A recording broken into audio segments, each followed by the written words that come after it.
Hi guys, ito nga pala yung bagong bangka na aking lileteringan at dito nga pala to sa Manggisok, Mercedes, Camarines Norte. Shout out na din sa lahat ng mga taga-barangay Manggisok.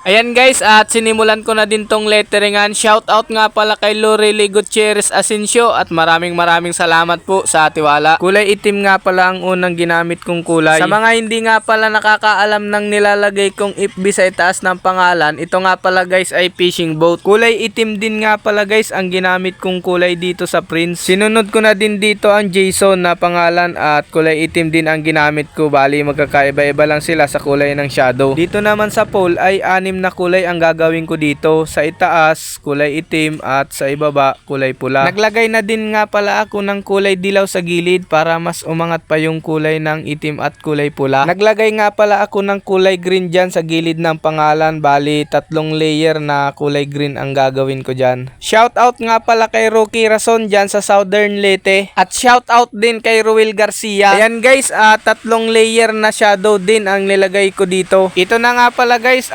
tapos na yung 6 na kulay dito sa pole. Naglagay na din nga pala ako ng kulay orange para sa magiging background ng letrang Prince. Ang sunod nga palang ilalagay kong kulay ay BB blue at siya yung magiging shadow ng letrang Jason. Shout out nga pala kay Rizal Rabi dyan sa Bagakay, Tinambak, Camarines Sur. Shout out na din sa lahat ng mga taga Tinambak. Naglagay din nga pala ako ng kulay itim dito sa ibaba ng pangalan para lagyan ng 2025.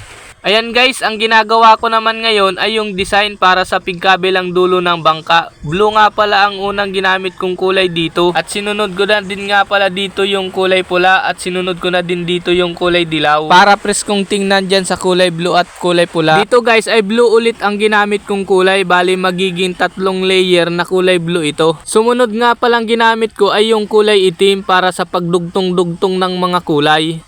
Shoutout nga pala kay Manuel San Roque Pabilyar.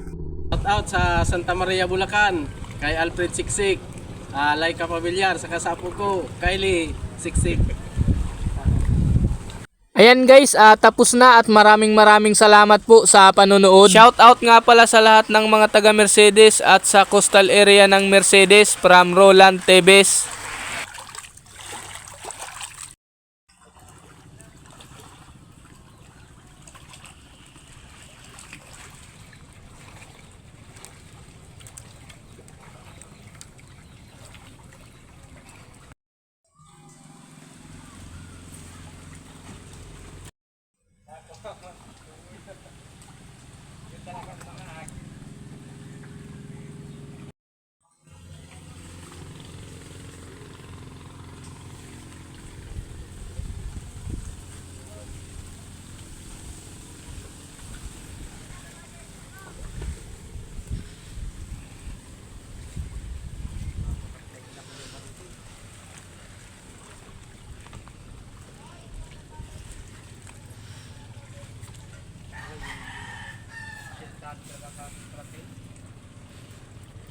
Ayan guys, tingnan natin yung loob ng kamarote ng bangka.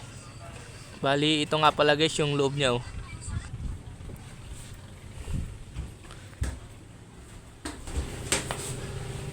Yan guys yung makina. Tapos naka power steering pa yan. Manibela niya.